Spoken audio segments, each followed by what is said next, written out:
안녕하세요, 선생님. 저는 서울중화초등학교에 재직 중인 교사 박현희입니다. 저는 평소 어떻게 하면 데이터 과학을 교과 수업에 접목할 수 있을까 고민을 많이 하곤 하는데요. 이번 수업 지도안에서는 4학년 학생들을 위한 데이터 과학 수업을 소개해 보도록 하겠습니다. 특히 4학년 1학기 수학교과의 막대 그래프 단원과 4학년 1학기 사회교과의 우리 지역의 중심지 단원을 융합하여 데이터 과학 수업을 주제로 정해보았습니다. 전체 수업 목표입니다. 첫째, 우리 주변의 데이터를 수집하고 분석하여 지역의 중심지 개념을 이해할 수 있다. 둘째, 중심지의 문제점에 관심을 가지고 문제의 해결 방안을 제시할 수 있다. 제가 수업을 구상하면서 중요시했던 포인트는 아래와 같이 3가지였습니다. 첫째, 지역의 중심지는 4학년 학생들의 입장에서는 추상적 개념에 해당됩니다. 그런데 데이터를 수집하고 시각화를 통해 분석하는 활동을 하게 되면 사람이 많이 모이는 곳이라는 중심지의 개념이 보다 구체적으로 이해될 수 있습니다. 둘째, 데이터 드리븐 디시즌의 관점, 즉 데이터를 통해 문제 발견, 해결 실마리 발견의 사이클을 경험하도록 하였습니다. 셋째, 4학년 학생들의 인식 범위를 고려하여 처음에는 학교 중심지를 먼저 찾아보고 지역의 중심지를 찾아보는 것으로 학습의 범위를 확대하였습니다. 따라서 데이터 수집도 학생 주변의 스몰 데이터를 먼저 다루고 공공 데이터라는 빅 데이터도 살짝 다룹니다. 또한 2019년 논문 데이터 리터러시의 사회과 교육적 함의에서는 사회과 교육과 데이터 리터러시를 융합하여 교육하기에 적절하다는 결론을 제시하고 있습니다. 이론적 배경입니다.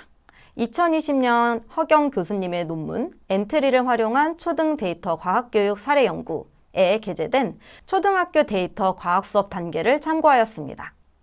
이와 같은 두 이론적 배경을 통해 사회과와 수학과를 융합한 데이터 과학 수업을 고안할 수 있었습니다.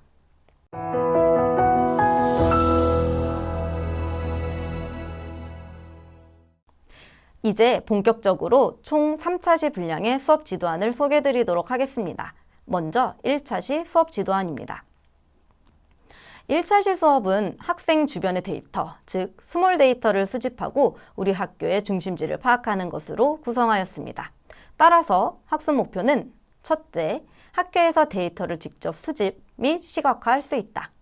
둘째, 우리 학교의 중심지를 파악하며 중심지의 개념을 설명할 수 있다로 설정하였습니다. 수업 전개는 다음과 같습니다. 전개 단계에서 학생들이 우리 학교 중심지 후보를 정하고 중심지 조사 계획을 세워보았는데요.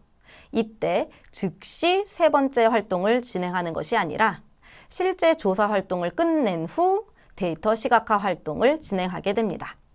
저희 반 같은 경우는 일주일 동안 조사 활동을 진행하였습니다. 도입에서는 간단하게 질문을 던지며 학생들의 흥미를 유발하였습니다. 예를 들어, 우리 학교에서 사람들이 가장 많이 모이는 곳은 어디일까요? 왜 그곳에 갈까요? 와 같은 질문입니다.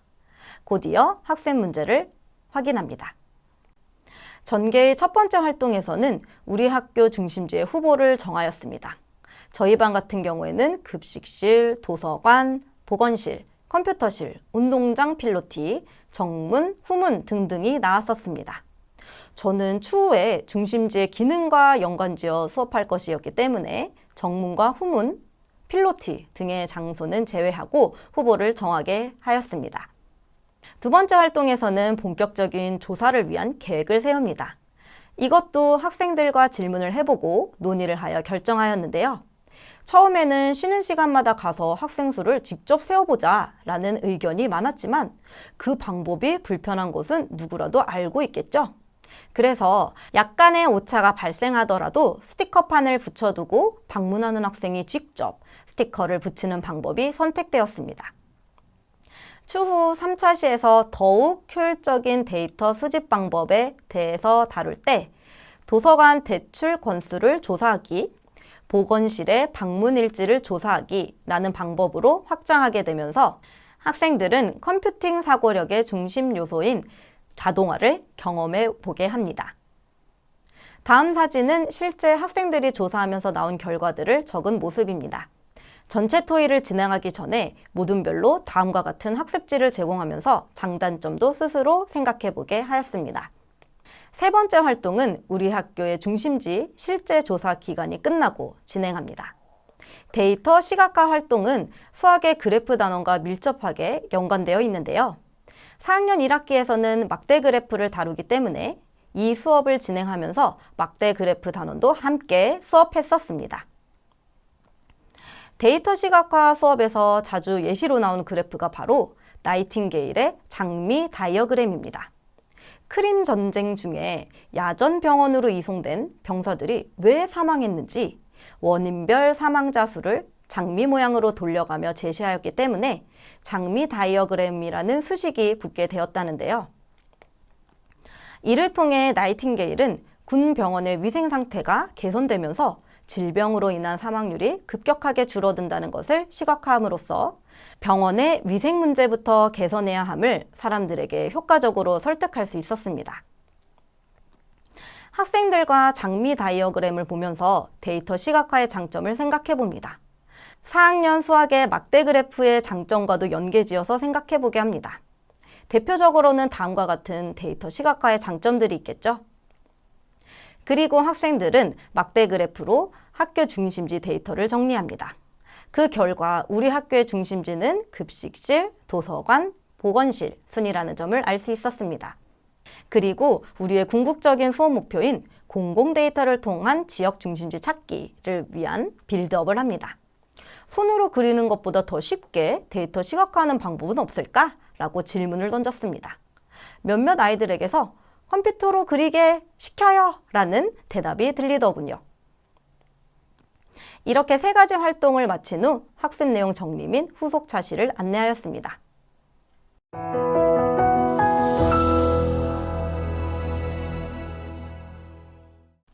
이제 2차 시 수업 지도안을 소개해 드리도록 하겠습니다. 2차 시 수업 목표는 다음과 같습니다. 첫째, 지역의 중심지 조사를 위한 데이터 수집 계획을 세울 수 있다. 둘째, 데이터 시각화를 통해 문제를 발견하고 해결 방안을 제안할 수 있다. 전개의 핵심 활동들을 먼저 살펴보면 활동 1에서는 학생들이 직접 중랑구에 사람이 많이 모이는 곳을 예상해보고 비슷한 곳끼리 분류하여 중심지의 유형을 도출합니다. 활동 2에서는 실제 중랑구의 중심지를 조사하기 위한 조사 계획을 세우는데 이때 인터넷 설문지와 같은 컴퓨터 프로그램을 도입합니다. 활동 3에서는 갑자기 뜬금없을 수도 있지만 저번 1차 시에서 도출한 우리 학교 중심지의 현황을 살펴보며 생길 수 있는 문제점을 생각해 보도록 합니다. 데이터를 가지고 문제를 발견하는 것들도 색다른 학습 경험이라고 생각합니다. 동기유발에서는 우리가 지금까지 학교의 중심지를 알아보았는데 그렇다면 우리가 사는 지역의 중심지는 무엇일까라는 질문으로 흥미를 유발합니다.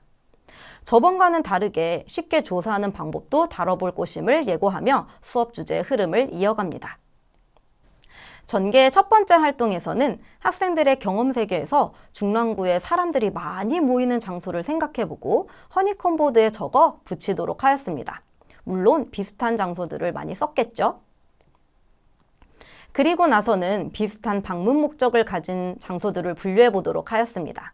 그 결과 교통중심지, 행정중심지, 상업중심지, 산업중심지로 중심지의 유형을 정할 수 있었습니다.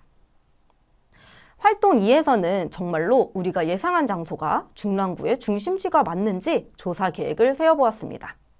질문 1에서처럼 지역의 중심지는 학교 중심지를 조사할 때처럼 직접 일일이 조사할 수가 없습니다.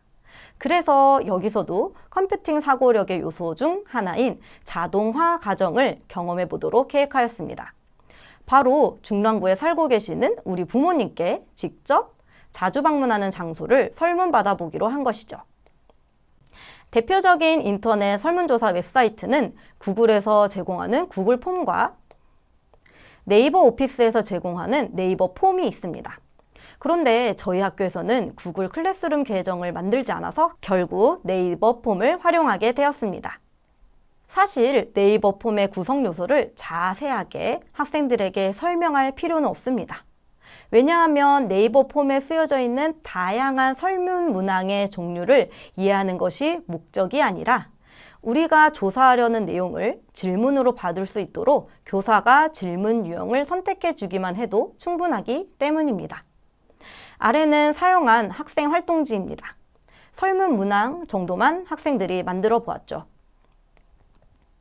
활동 3에서는 약간은 탈맥락적일 수도 있으나 1차 시에서 다루었던 우리 학교의 중심지 데이터를 다시 살펴봅니다. 토의를 통해 막대 그래프로 그려진 시각화 자료를 보면서 우리 학교의 중심지에서 일어날 수 있는 문제점을 도출해 봅니다. 그 결과 저희 반에서는 다음과 같은 문제점을 찾아볼 수 있었습니다. 도서관 이용 문제나 보건실 방문 학생 통계를 보며 점심시간 학생 안전 수칙도 되돌아볼 수 있었습니다. 2차 시의 정리입니다. 학습 내용을 정리하며 다음 시간 내용을 예고하였습니다. 3차 시에서는 공공 데이터를 활용합니다.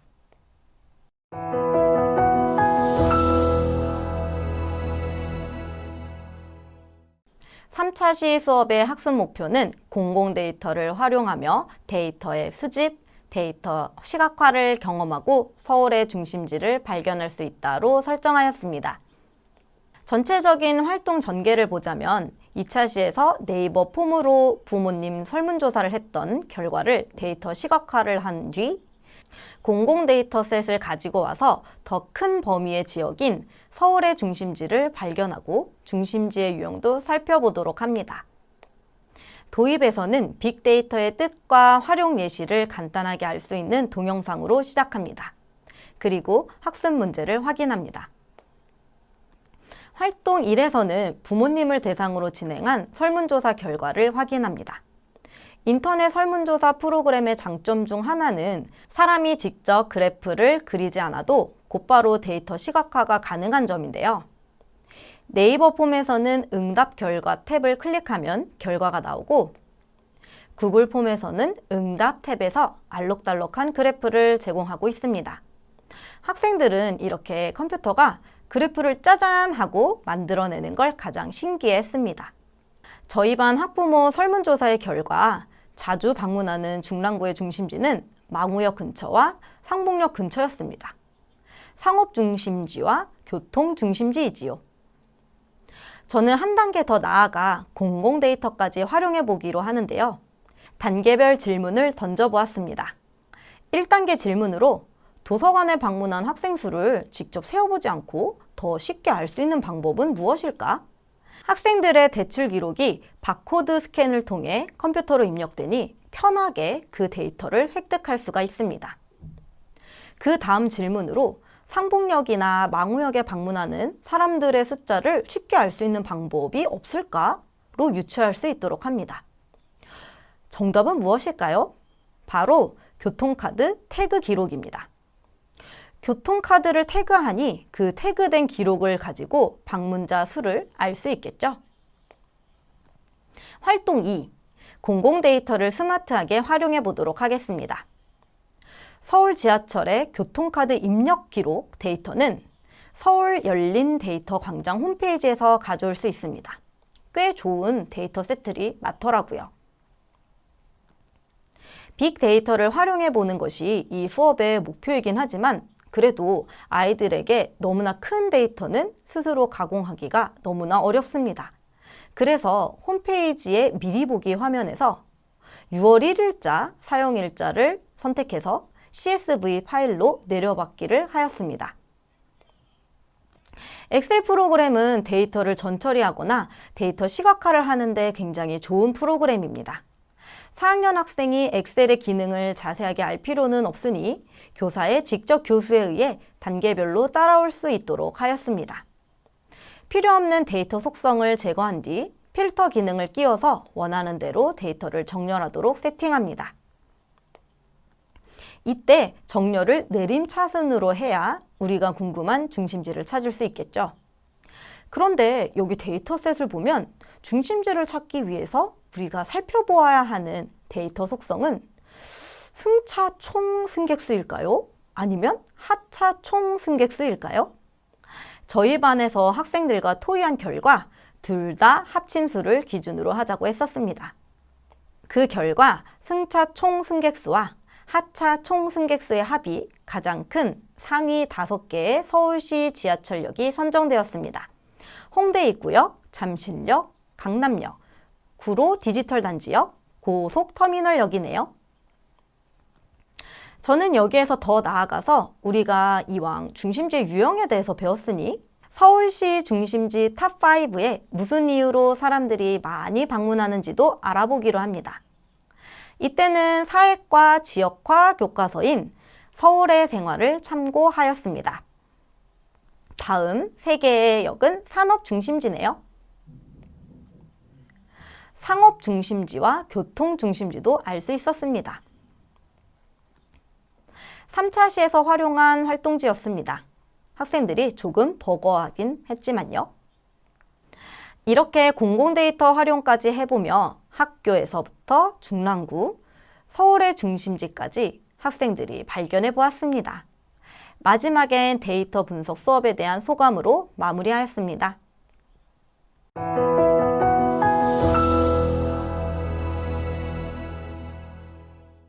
마지막 섹션인 현장에서의 적용 방안입니다. 사실 3차시로만 끝낼 수 없는 프로젝트였었습니다. 하지만 사회 중심지 조사 수업차시와 수학 막대 그래프 단원과 함께 주제 통합 수업으로 진행한다면 수업 시수를 확보할 수 있습니다. 둘째, 학생들이 가장 신기했었던 것은 자기가 힘들게 그렸던 막대 그래프가 네이버 폼이나 엑셀 프로그램에서는 1초 만에 짜잔 하고 나타났던 것이었습니다. 이와 같은 학습 경험을 통해 학생들은 컴퓨팅 사고력 중 자동화의 필요성을 느끼게 되었습니다. 즉, 아날로그적 데이터 분석 과정에서 자동화된 데이터 분석 과정으로서의 과도기적 경험을 제공하는 수업입니다.